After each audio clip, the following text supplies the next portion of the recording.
Olá! Hoje a gente vai desvendar de vez o que é esse tal de aprendizado de máquina, ou como todo mundo chama, machine learning. Para a gente começar, vamos pegar um problema que todo mundo conhece bem: filtro de spam. Já parou para pensar como é que uma máquina olha para um e-mail e decide: isso aqui é lixo? Isso aqui é importante? A resposta para essa pergunta é, basicamente, a essência do aprendizado de máquina. Então, no jeito tradicional de programar, uma pessoa teria que criar uma lista enorme de regras. Tipo, se o e-mail tiver oferta imperdível ou clique aqui, pronto, marca como spam. O problema, os spammers são espertos, eles se adaptam rápido. Com machine learning, a coisa muda completamente. Em vez de dar as regras, a gente dá exemplos. O computador olha milhares de e-mails que já foram classificados e ele mesmo começa a sacar os padrões. Tá, então o que é que define de verdade essa abordagem que parece tão poderosa? Essa definição é clássica, lá de 1959, de um pioneiro da área chamado Arthur Samuel. E ela pega bem no ponto central da ideia. A grande virada de chave é essa: o esforço maior não é mais programar um monte de regras, mas sim fazer o sistema aprender a partir dos dados que a gente fornece. E aqui tem uma definição um pouco mais técnica, vamos dizer. Vamos voltar para nosso filtro de spam para entender isso. A tarefa T é simples, filtrar spam. A experiência E são todos aqueles e-mails de exemplo que a gente deu, os dados de treinamento. E a medida de desempenho, P, é a precisão, ou seja, a porcentagem de e-mails que o sistema acerta. A ideia é que quanto mais exemplos ele vê, E, melhor ele fica na tarefa, P. Parece simples, né? Mas é muito poderoso. Ok, agora que a gente já sabe o que é, vem a pergunta de 1 milhão. Por que isso se tornou tão importante, tão essencial? É que o aprendizado de máquina simplesmente brilha onde a programação tradicional, digamos, empaca. Ele simplifica problemas que precisariam de milhares de regras, como o nosso filtro de spam. Ele encara desafios que antes pareciam impossíveis, tipo fazer um computador entender a voz humana. E o mais importante, ele se adapta. Se os spammers criam uma tática nova amanhã, o modelo aprende com isso e se ajusta sozinho. E para fechar, ele ajuda a gente a achar padrões que seriam invisíveis em planilhas gigantes, um negócio que a gente chama de mineração de dados. É como encontrar uma agulha no palheiro. Mas, olha só, aprendizado de máquina não é uma coisa só. É bom pensar nisso como uma caixa de ferramentas, com ferramentas diferentes para trabalhos diferentes.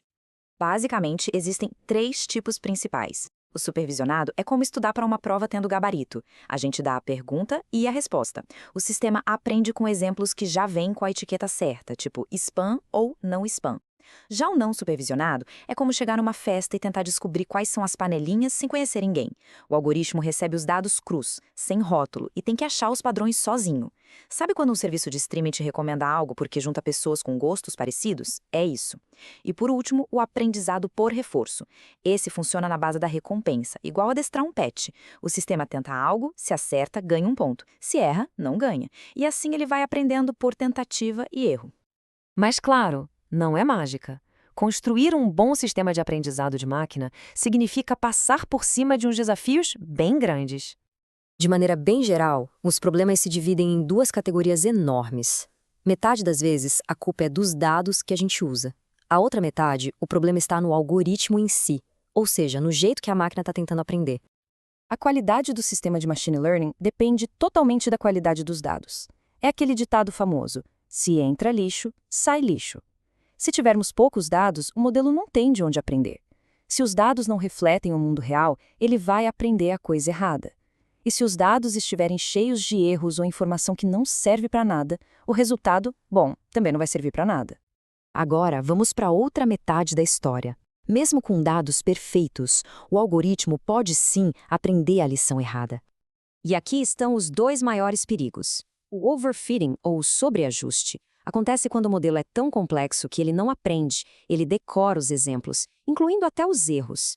É tipo aquele aluno que decora a prova, mas não entende a matéria. Do outro lado tem o underfitting, ou subajuste. É o oposto. O modelo é tão simples que não consegue aprender nem o básico do padrão dos dados. Certo. Então, para evitar todos esses problemas, existe todo um processo bem rigoroso para testar se o modelo realmente aprendeu alguma coisa. A regra de ouro é essa: o modelo tem que se provar com dados que ele nunca viu na vida. Por isso, a primeira coisa que a gente faz é separar os dados em dois grupos.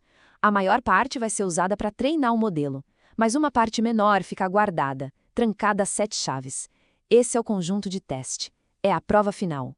Uma divisão super comum é essa: 80% dos dados para o treino e os outros 20% para o teste.